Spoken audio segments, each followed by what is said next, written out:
4 steps to dealing with any objection. Would you like to just be equipped to use an objection to your benefits?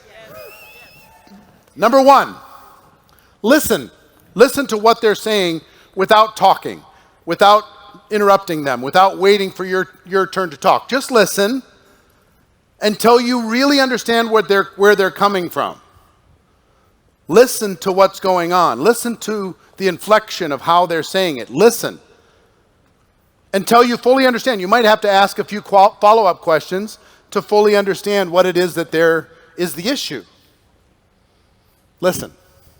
Number 2, relate. Relate to that person. Help them not feel like they're crazy. Person says, I don't have the time. You might ask a few questions about that, and they tell you, their story about not having much time. Then relate to them.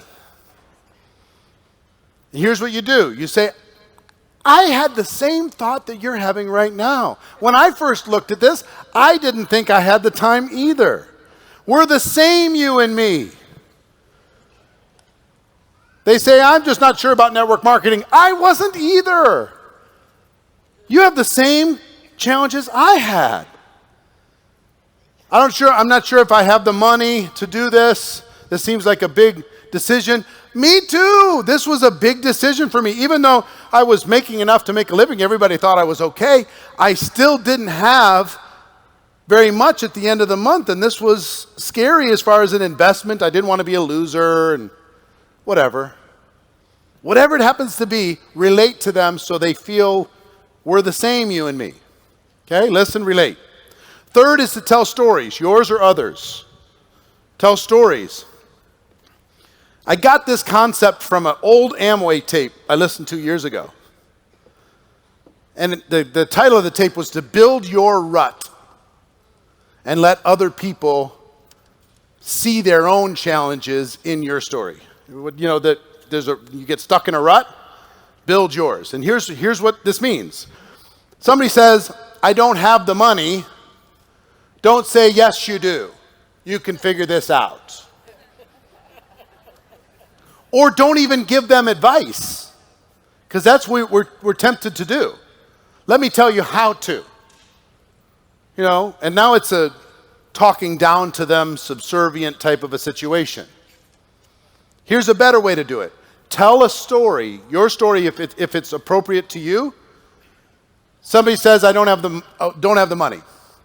Say, I totally understand. We're the same, you and me. When I first looked at this, I barely had enough to keep the wolves away from the door.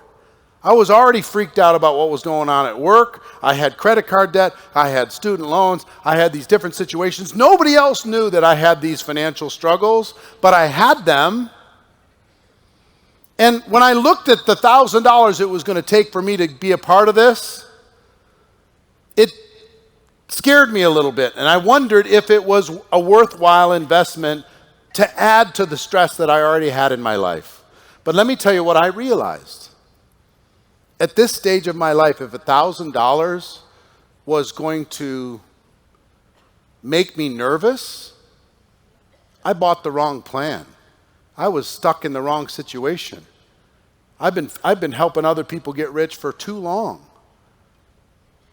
So I just knew that for things to change, I had to change. I had to look at things different. I had to decide to invest in me instead of investing my time and my life in others. So I made the decision to get creative and resourceful, and I found the $1,000, even though it scared me a little bit. And you know what that $1,000 turned into for me?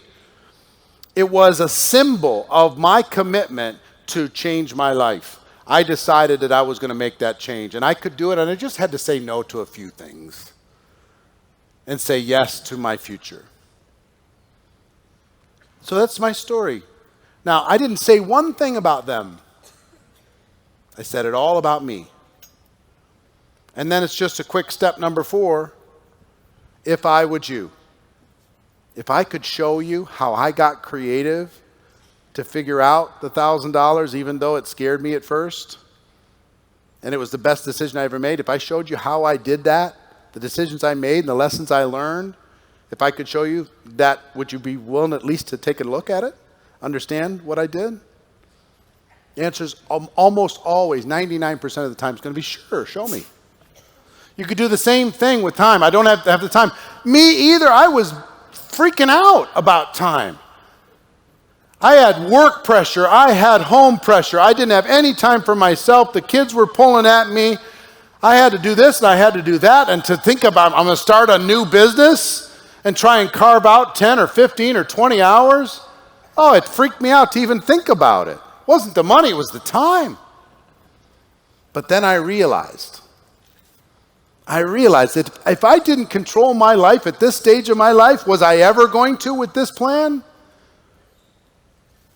I took a look at this and I realized I might have to make some sacrifices to make the time work in the short term. And it might even be less comfortable today. But 5 years from today, I'll buy my time back.